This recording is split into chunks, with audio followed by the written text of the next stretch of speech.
Stephanie Bailey, who is the director of the Metropolitan Health Department. And of course, Dr. Bailey, before we ended our second segment, we promised that we would allow you to give us some information relative to drugs and substance abuse. I guess that would be the way we could put it during this last segment. And I say that primarily because almost in every social program that we have here, in the end, we talk about what drugs, and certainly it's a medical problem, but exactly what impact has it had upon what you do, and give us that kind of information. Drugs, including tobacco and alcohol, are very pervasive, and they do affect the quality of life. Whether it's the alcohol being the single most cause of motor vehicle accidents, whether it's drugs being gateway to harder things and causing increased crime, it is a problem because it does potentially cause you to lock up your doors, be very safe, walk around very paranoid.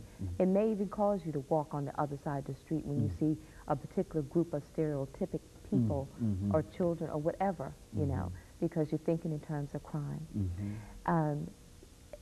There's a deep sense of denial in most communities, and as well in this community, about the pervasiveness of drugs and alcohol usage, gang-related activity. And we've got to first stop denying. Then we got to realize, got to believe that drugs do have a great impact on the city. When we did our youth risk behavior survey, and we, I guess about 3,000 youth across the city, and looked at how when our children are starting to engage in alcohol usage or drug usage or early sex, and those things that are potentially, if abused or used the wrong way, can lead to detrimental outcomes. As early as you know, 8th grade, which is 13, as early as 11, you know, having the first smoke, having the first drink, and the availability of it when you talk to our young people is just outstanding. So we've got to start with things. We've got to believe things that we're hearing, and we've got to start there where we know, and create the partnerships to address it. You made one comment about our focus being on prevention. Well, that's what public health has always been about, primary prevention.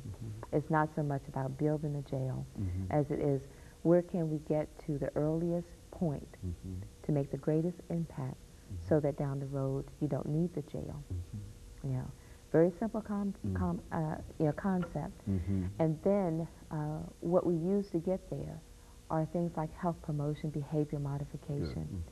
If you look at what contributes to unhealthiness, and you had a pie chart, 10% of what contributes to unhealthiness has to do with access to care.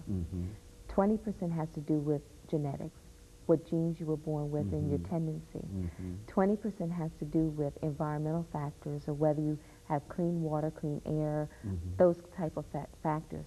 50% has to do with lifestyle behaviors, whether you choose to smoke others or not, drink and drive, don't wear your seatbelt, don't exercise, don't diet, you pick up a firearm and shoot it, you know, or that sort of thing.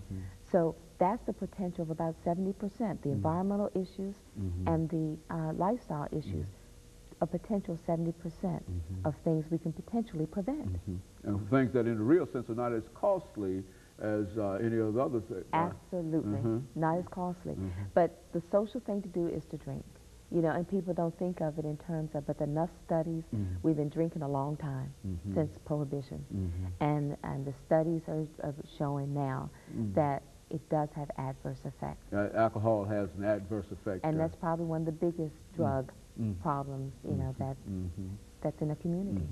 And smoking and all of these, I think you listed over the last minute and a half here that we have here, Dr. Bailey. Let's go over those again. I think you mentioned what you call risk factors, and I think you were talking primarily about cardiovascular diseases. But I think that there are many diseases that fall within the, yeah. Say something about Absolutely. that in the last minute. When you look at the top 10 killers of what people are dying from nationally and in Nashville, out of those top 10, they're all associated with lifestyle behaviors and choices, whether they're smoking, or whether you're smoking and I have to inhale that, exercise, obesity, eating 5 fruits and 5 vegetables a day, more fruits and vegetables, drinking more water, smoking, alcohol, drinking and driving, driving without a seatbelt, driving fast. These are things potentially in your control. Your control. And you can make a decision. And if you control that, then when I drink and drive, if I can control that, then I'm not likely to have an accident that causes you some problems. And of course, by controlling those, we can simply decrease the number of emergencies, the number of health. The cost, healthcare costs, the number of emergency room and trauma, the number of cardio bypass surgery. So everything. Tremendous impact on just you. Dr. Bailey, let me thank you for giving us that excellent information about the status of public health in Nashville at the beginning of this 21st century. And I would certainly agree with you that if we could do something to eliminate all of these problems that we're having, then I think we might be able to give you a lighter job, because I know that you've got a heavy job. That's okay. Okay. And of course, let me encourage our audience to tune in again next week for another informative edition of Comments. Thank you and good morning.